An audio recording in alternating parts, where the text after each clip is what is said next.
Yeah, I just don't want to get the folder in there because that would just look stupid. Okay. Hi, I'm Manny Holloway. I'm a freshman here at Central College, and I'm joined by. Go ahead. Yeah, I'm Nate. I'm a soccer player here, business finance major, and just living life. Well, in this podcast, we'll be discussing the implications of AI, the pros and the cons of AI, and as well like the uses of AI in the 21st century with disinformation. Our first segment that we're going to talk about is just the benefits of AI, just how we use it in our just everyday lives. So for me, or for the question I want to ask you would be, what is like a couple ways you use AI just throughout your regular day?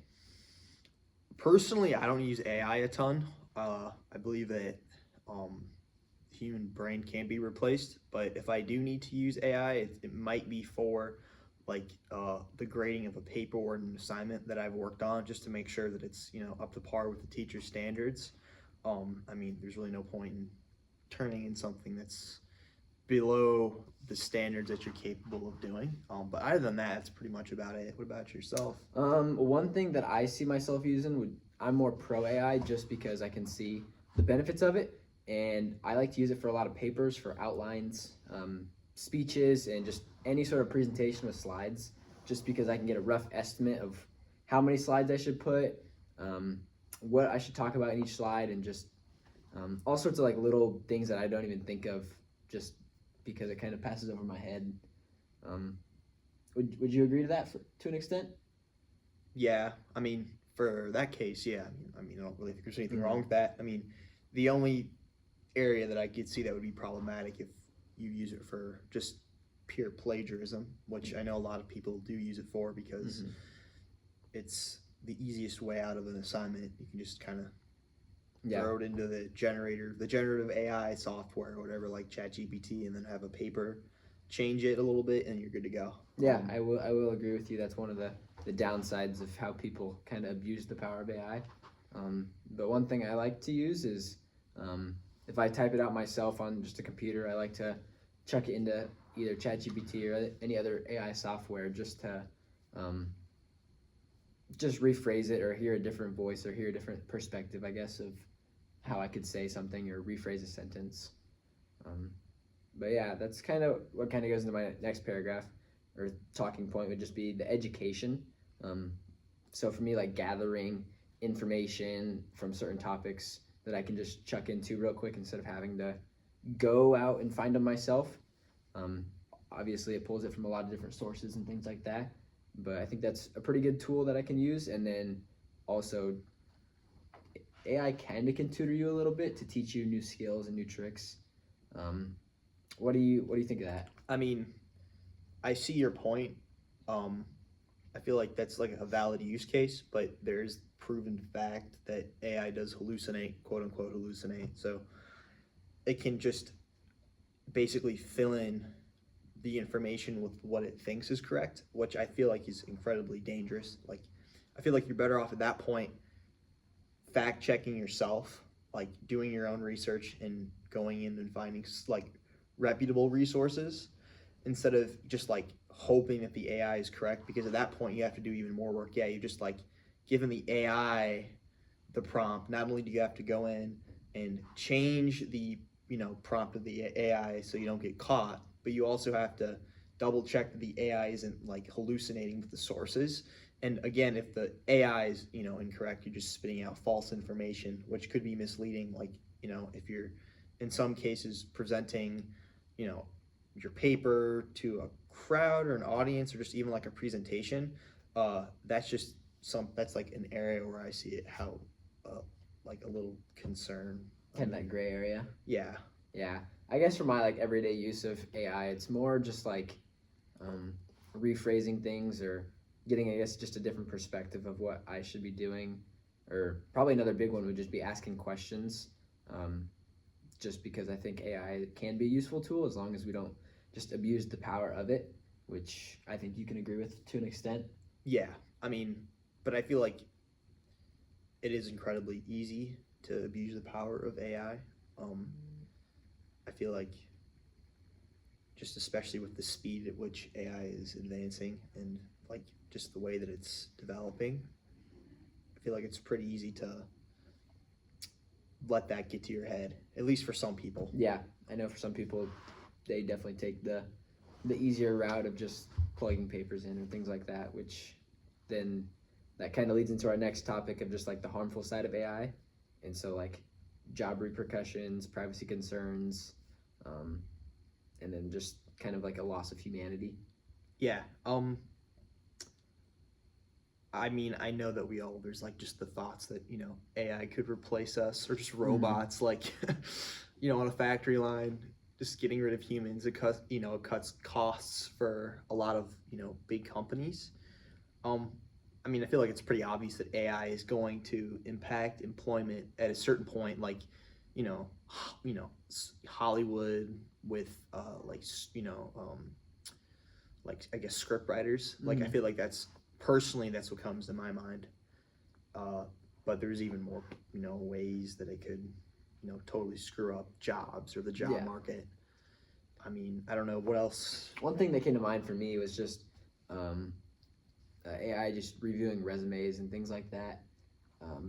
Like where it's got like keywords or buzzwords or whatever it may be to target certain resumes or people groups, I guess, just because AI is now becoming so advanced where like a lot of actual interviewers aren't actually the one reviewing the resumes and things like that. I think AI has taken over a lot of that, and so that's one thing I think can also be a little scary, just because you also don't get the I guess people side of it, and so you don't really know who you can trust with that. So yeah, I mean, another thing that concerns me about AI, well, especially when we're talking about jobs and like the humanity of AI, like how it could affect, certain, I guess, human forms of media, would be art. Like just like the idea of art and the fact that art has always been like, at least in my opinion, it's always been like the prime form of human expression. Like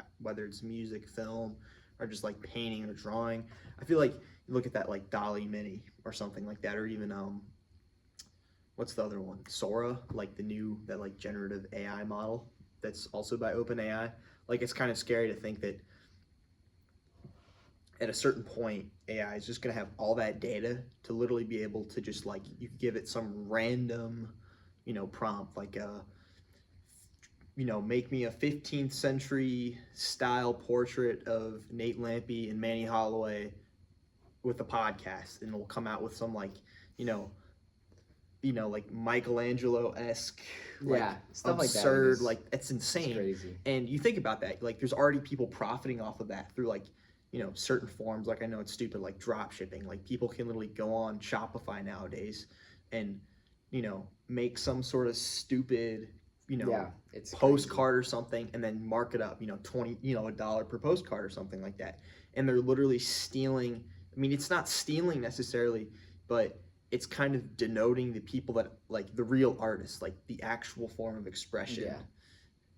That's just my take on it. I mean, I think it's cool that you can do that, but I feel like it's a little dangerous if it's forced. I feel like it gets to almost like an extent of where like that part of it I guess is a little more scary with like the privacy concerns of how much data is it actually taking into account, how much does it remember you, like all the little stuff. Like even in ChatGPT, I remember typing in one thing just about like a personal like resume or something, and it like collected it to data. And so like for me, I was like didn't really think of it the first time, but now as I thought about it a little bit more, is like what is it collecting it to? Is it collecting it to like the web? Is it collecting it to my computer?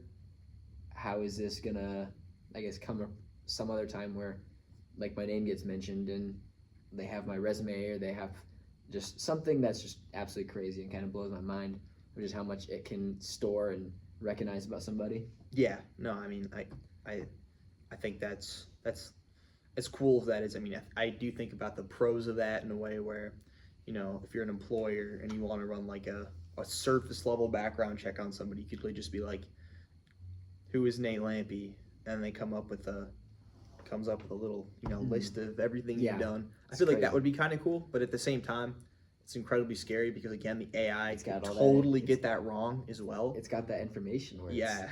I think that would scare me more than anything. Yeah, I know. It's like it's like iRobot. It's like I think of that Will Smith movie with just like the like the army of like the same robots or whatever. That's Yeah. off topic, but I mean that's so stupid. Yeah. So kind of transitioning into our just last little segment. I got a question for you.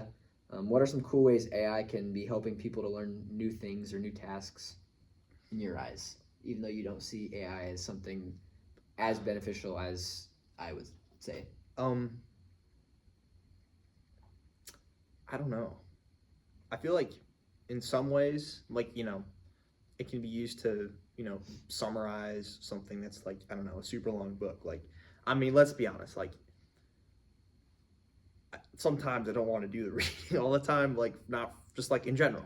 Like, if it's a long article, I just want to, cut it down. Sometimes I could see that, being a use Condensing case. the information. Summarizing the article or something, or summarizing a long piece of text. But I feel like, it could be useful in a lot of ways, but at the same time, I don't really feel like anything can take away from the human experience of, sitting down with a person and, passing on knowledge, or even going on YouTube and teaching yourself if you're even watching a video. Like, there is still, even though you're separated by a screen, there is still another person there that like intentionally created the video and put some sort of passion into it, Yeah, kind of like that art. Yeah. I mean, what about yourself? Like, what do you think about that?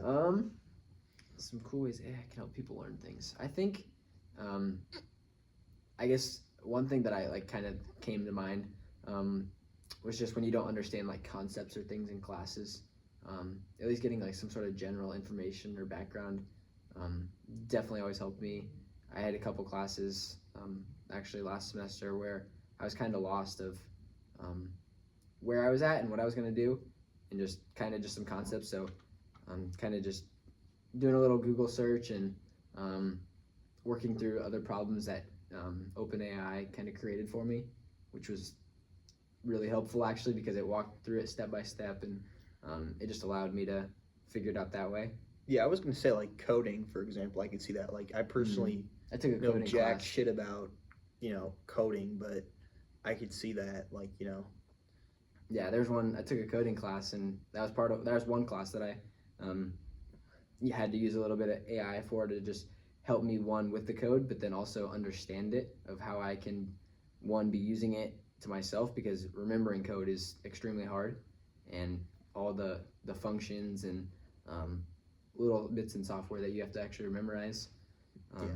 So yeah, that was one thing that I struggled with. So okay, so we're wrapping it up here. We're moving on to our final segment here. I don't have any more thoughts. I feel like we've done a good job of summarizing the pros and cons of AI in the year of 2025 and the current state of AI and how it is right now. Thanks for tuning in. Thanks for listening. Yeah.